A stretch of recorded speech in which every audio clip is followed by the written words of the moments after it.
Shalom, praise the lord. ನನ್ನ ಪ್ರಿಯ ದೇವರ ಮಕ್ಕಳೇ, ಹೇಗಿದ್ದೀರಾ? ಬಹಳ ಸಂತೋಷ ತಮ್ಮೆಲ್ಲರನ್ನು ಈ ಮುಂಜಾನೆ ವೇಳೆಯಲ್ಲಿ ಈ ರೀತಿಯಲ್ಲಿ ನಾವು ಭೇಟಿಯಾಗೋದಕ್ಕೂ, ನಿಮ್ಮನ್ನು ನೋಡೋದಕ್ಕೂ, ದೇವರ ವಾಕ್ಯದ ರೂಪದಲ್ಲಿ ನಾವು ಪರಸ್ಪರವಾಗಿ ದೇವರ ವಿಷಯದಲ್ಲಿ ಮಾತನಾಡಿಕೊಳ್ಳೋ ಬನ್ನಿ. ದಿನ ಜ್ಞಾನೋಕ್ತಿಗಳು 3ನೇ ಅಧ್ಯಾಯ 6ನೇ ವಚನ. ಜ್ಞಾನೋಕ್ತಿಗಳು 3:6. The book of proverbs 3:6. ನಿನ್ನ ಎಲ್ಲಾ ಮಾರ್ಗಗಳಲ್ಲಿ ಆತನನ್ನು ಸನ್ಮಾನಿಸು, ಆಗ ಆತನು ನಿನ್ನ ಮಾರ್ಗಗಳನ್ನು ಸರಾಗ ಮಾಡುವೆನು. In all thy ways acknowledge him and he shall direct thy paths. Amen. ಒಂದು ಮಾರ್ಗದರ್ಶನವಾದ ಒಂದು ವಾಕ್ಯ ಏನೆಂದರೆ, ಬರೆದಿರೋ ಭಕ್ತನು ಕೇಳುತ್ತಿರೋ ನಮಗೆ ಹೇಳೋದೇನೆಂದ್ರೆ, ನಿಮ್ಮ ಎಲ್ಲಾ ಮಾರ್ಗಗಳಲ್ಲಿ ಕರ್ತನನ್ನು ಅಂದರೆ ದೇವರನ್ನು ನೀನು ಸನ್ಮಾನಿಸು. ಇದು ಬಹಳ ಪ್ರಾಮುಖ್ಯವಾಗಿರೋ ವಿಷಯ. ನಾವೇನ್ ಮಾಡ್ತೀವಿ ಅಂದ್ರೆ, ದೇವರನ್ನ ಒಪ್ಪಿಸ್ಬಿಟ್ಟು ನಮ್ಮ ಪಾಡಿಗೆ ನಾವೇನೋ ಹೇಳಿದೀವಿ.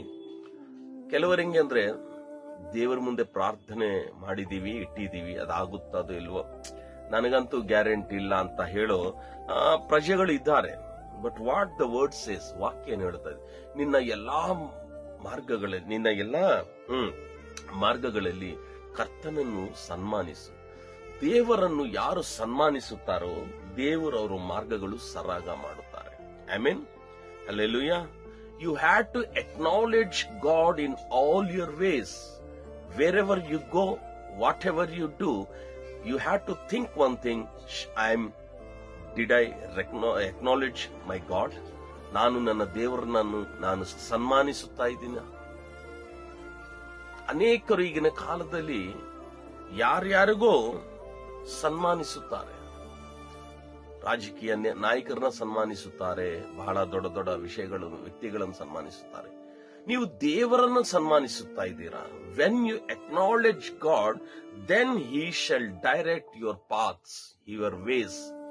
ನಾವು ಯಾವತ್ತು ದೇವರನ್ನ ಸನ್ಮಾನಿಸುತ್ತೀವೋ ದೇವರು ನಮ್ಮ ಮಾರ್ಗಗಳು ಸರಾಗ ಮಾಡ್ತಾರೆ.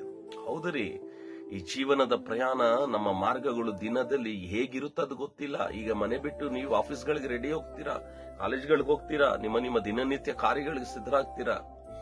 ಆ ಮಾರ್ಗದಲ್ಲಿ ಹೆಂಗೆ ಏನು ನಡೀತದ ಅಂತ ನಮ್ಗೆ ಗೊತ್ತಿಲ್ಲ. ಬಟ್ ಯಾವಾಗ ಮನೆ ಬಿಡೋದ್ ಮುಂಚೆ ನೀವು ದೇವರನ್ನ ಸನ್ಮಾನಿಸಿ ದೇವರಿಗೆ ನಿಮ್ಮ ಮಾರ್ಗಗಳನ್ನು ಒಪ್ಪಿಸಿಕೊಳ್ತೀರೋ, ದೇವರೇನ್ ಮಾಡ್ತಾರೆ ಅಂದ್ರೆ ನಿಮ್ಮ ಮಾರ್ಗಗಳು ಸರಾಗ ಮಾಡ್ತಾರೆ. God will lead your paths, God will lead your ways. Amen. Hallelujah. ದೇವರೇ ನಮ್ಮ ಮಾರ್ಗಗಳು ಸರಾಗ ಮಾಡುವಾಗ ಅದರಲ್ಲಿ ಯಾವ ಅಡ್ಡಿ ಆಟಂಕಗಳಿರೋದಿಲ್ಲ. ಏನ್ ಮಾಡ್ತೀರಾ? ಸನ್ಮಾನಿಸ್ತೀರಾ? ಸನ್ಮಾನಿಸಬೇಕಂದ್ರೆ ಬನ್ನಿ, ಒಗ್ಗಟ್ಟಾಗಿ ಪ್ರಾರ್ಥನೆಯಲ್ಲಿ ದೇವರನ್ನು ಸನ್ಮಾನಿಸಿ ನಿಮ್ಮ ದಿನನಿತ್ಯ ಪ್ರಾರಂಭ ನೀವು ಮಾಡಿಕೊಳ್ಳಿರಿ. ಪ್ರೀತಿ ಸ್ವರೂಪನಾಗಿರುವ ನನ್ನ ಪ್ರೀತಿಯುಳ್ಳ ತಂದೆ, ಅಯ್ಯ, ಮಕ್ಕಳಾಗಿ ನಾವೆಲ್ಲರೂ ನಿನ್ನನ್ನು ಸನ್ಮಾನಿಸಿ ಈ ದಿನದ ಪ್ರಯಾಣ ಪ್ರಾರಂಭ ಮಾಡ್ತಾ ಇದ್ದೀವಿ ಸ್ವಾಮಿ. ಅಯ್ಯ, ಮಕ್ಕಳು ಹೋಗೋ ಜಾಗಗಳಲ್ಲಿ ಅವ್ರ ಮಾರ್ಗಗಳೆಲ್ಲ ನೀನು ಸರಾಗ ಮಾಡಿ ಈ ದಿನದಲ್ಲಿ ನೀನು ಅವ್ರನ್ನ ಕಾಪಾಡಿ ರಕ್ಷಿಸಿ ಆದರಿಸಬೇಕೆಂಬುದಾಗಿ ಯೇಸು ಕ್ರಿಸ್ತನ ಅತಿ ಶ್ರೇಷ್ಠೋಳ ನಾಮದಲ್ಲಿ ಪ್ರಾರ್ಥನೆ ಬೇಡಿ ಹೊಂದಿದೆ. ಆಮೆನ್. ಪ್ರಿಯ ದೇವರ ಜನರೇ, ನಾಳೆ ಮರಳಿ ಇದೇ ಸಮಯದಲ್ಲಿ ನಾವೆಲ್ಲರೂ ಒಟ್ಟಾಗಿ ಭೇಟಿಯಾಗೋಣ. ದೇವರು ಮಹಾಕೃಪೆ ಅಲ್ಲಿ ತನಕ ನಿಮ್ಮೆಲ್ಲರ ಜೊತೆ ಅಲ್ಲಿರಲಿ. May God bless you.